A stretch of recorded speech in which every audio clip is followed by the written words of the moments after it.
ఎమ్మిగనూరు నియోజకవర్గంలో వైసీపీ వ్యవహారం పార్టీ అధిష్టానానికి తలనొప్పిగా మారిందా? ఎన్నికలు ముగిసి ఇన్ఛార్జ్ మార్పు జరిగిన పద్ధతిలో మార్పు రావడం లేదా? అధినేత చెప్పినా అక్కడి స్థానిక ఫ్యాన్ పార్టీ నేతలు వినడం లేదా? నియోజకవర్గంపై పట్టు కోసం నేతల మధ్య ఆధిపత్య పోరే ఇందుకు కారణమా? లీడర్ల మధ్య గలాటాలతో ఆ ప్రభావం స్థానికంగా పార్టీ ఎదుగుదలపై చూపిస్తోందా? పరిస్థితి ఇలాగే కొనసాగితే స్థానిక సంస్థల ఎన్నికల్లో వైసీపీ మూల్యం చెల్లించుకోక తప్పదా? Watch this.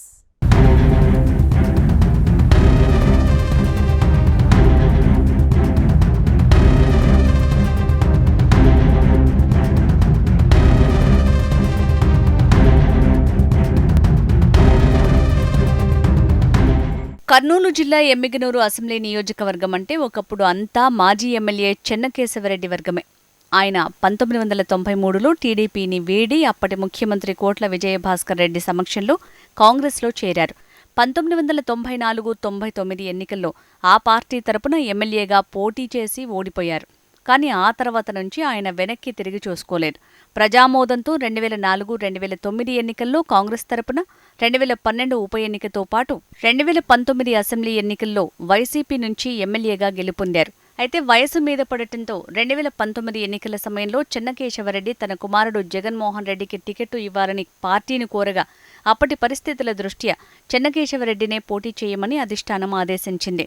ఆ తర్వాత 2024లో చెన్నకేశవరెడ్డిని తప్పించి బుట్టా రేణుకను ఎమ్మెల్యే అభ్యర్థిగా ప్రకటించి ఆ తర్వాత ఇన్ఛార్జిగా కొనసాగించారు జగన్.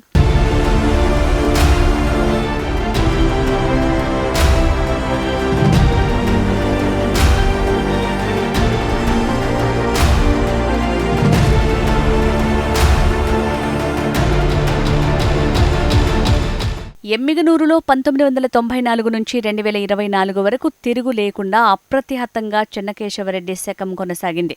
అయితే 2024లో ఆయన వర్గానికి మొదటిసారి ఎదురు దెబ్బ తగిలింది. ఆ ఎన్నికల్లో తన కుటుంబ సభ్యులకు టికెట్ ఇవ్వాలని చెన్నకేశవరెడ్డి ఆశించగా అది నెరవేరలేదు. అయితే 2024లో వైసీపీ ఓటమితో పాటు అక్కడ ఫ్యాన్ గుర్తుపై పోటీ చేసిన బుట్టా రేణుక కూడా ఓటమిని చవిచూశారు.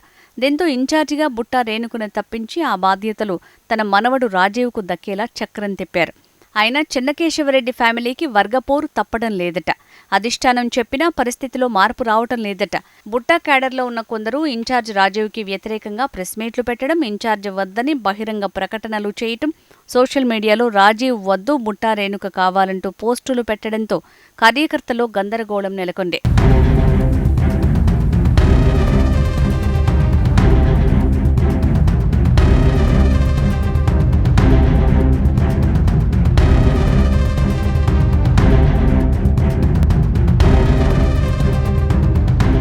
వచ్చే పంచాయతీ స్థానిక సంస్థల ఎన్నికల్లో పోటీ చేస్తామని బుట్టా వర్గం నేతలు చెప్పుకోవటం పార్టీలో మరింత గందరగోళానికి కారణమవుతోంది. పార్టీలో 2 వర్గాలు పోటీ చేస్తే ప్రత్యర్థికి మేలు జరుగుతుందని నాయకులంటున్నారు.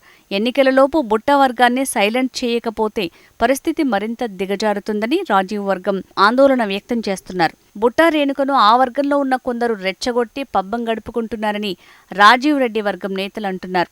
ఆ నాయకుల మాయలో పడి బుట్టా రేణుక ఎమ్మెల్యే పదవిపై ఆశలు పెంచుకున్నారని, దీనిపై అధిష్టానం కఠినంగా వ్యవహరించాలని, పార్టీ నియమించిన ఇన్ఛార్జిని బహిరంగంగా విమర్శించే వారిపై చర్యలు తీసుకోవాలని డిమాండ్ చేస్తున్నారు.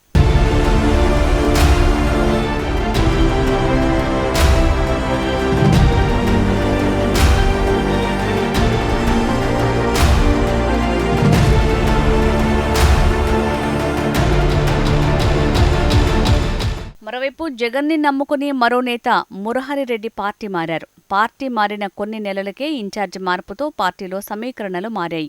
కొత్త ఇన్ఛార్జ్ రాజీవ్ అందరినీ కలుపుకుపోవటం లేదన్న విమర్శలు వ్యక్తమవుతున్నాయి. రాజీవ్ రెడ్డి తీరు వల్లే నియోజకవర్గంలో వర్గాలు ఏర్పడ్డాయని, జిల్లా ఉపాధ్యక్షుడి స్థాయిలో ఉన్న నాయకుడిని విస్మరించడం రాజీవ్ రెడ్డి తప్పిదంగా ఆ నేత క్యాడర్ ఆరోపిస్తోంది. మరి అధిష్టానం సమస్యను పరిష్కరిస్తుందా? బుట్టా వర్గం నేతలపై వేటు వేస్తుందా? అందరినీ కలుపుకుపోయేలా ఇన్ఛార్జిని ఆదేశిస్తుందా? వేచి చూడాలి.